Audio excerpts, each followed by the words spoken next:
Heavy rain has continued to fall on flood-hit communities in the UK overnight, with yellow weather warnings in place in Wales, West Scotland and North West England. More than 1,000 properties in England and Wales have already been affected by the storms.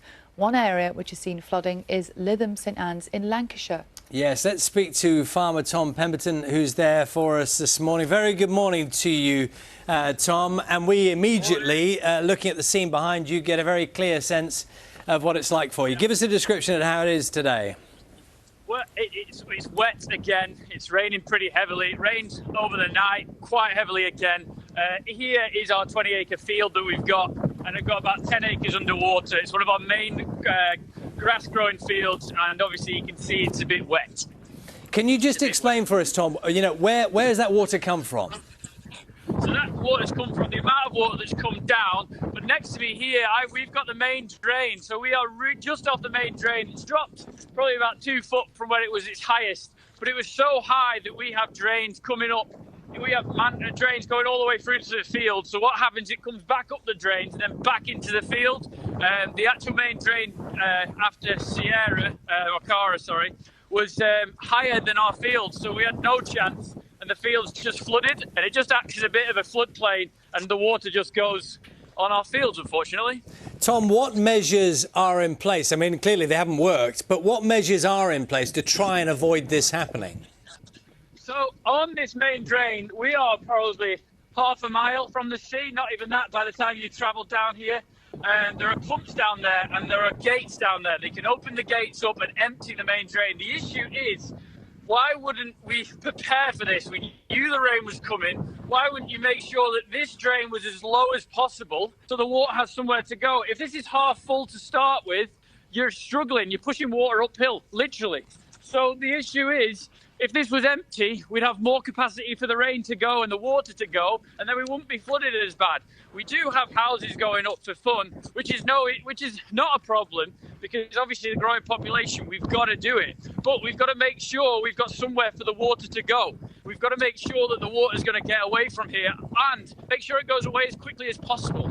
You know, it rains in the UK. We know it does. It flooded in 2015, it flooded in 2012. It's not a surprise.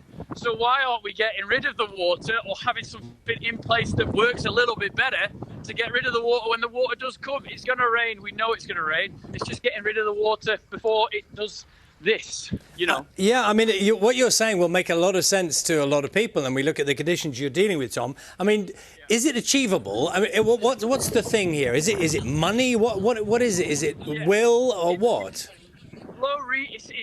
It's cuts. Obviously, we don't have the money. So the other thing we can do is, when it is empty in summer, well, it does dry up a little bit. 2018, it dried up terrifically.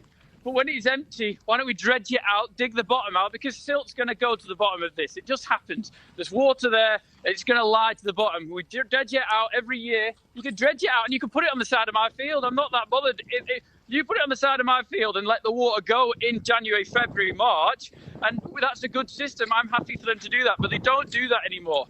The other issue is they can't get to it with a big pieces of kit, and some places up down the dike. So you don't have lads with spades anymore digging it out and cleaning it out. You need people there to clean the dike out so the water can go. It is possible. We can do it. And maybe just before we put any more houses up, we just put a bit of maintenance into our ditches and dikes so the water can go, you know. Tom, have you been able to sort of, I mean, in your head, do you know how much all of this is going to cost you? Because at the end of the day, this is your business. Yeah, so we want to get at least 2 cuts or 3 cuts of grass from here in the spring and summer. Obviously, with 10 acres underwater in a 20-acre field, and this is only this field, we've got 220 acres, and we were probably 50% underwater. We had some drone shots. I don't know if you would have seen them. We had some drone shots of when Ciara came. That was awful, but I'm going to guess with all this rain coming in the next 24 hours, we're going to be there again. And the cost, I don't know.